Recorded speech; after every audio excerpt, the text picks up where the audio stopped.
بسم الله الرحمن الرحيم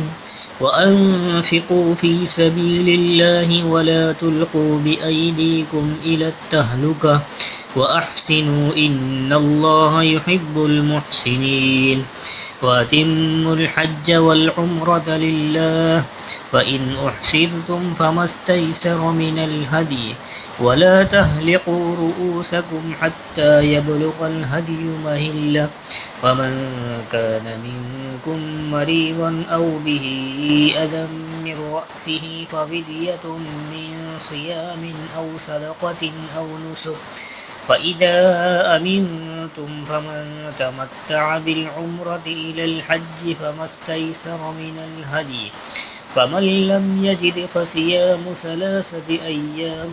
في الحج و7 إذا رجعتم تلك 10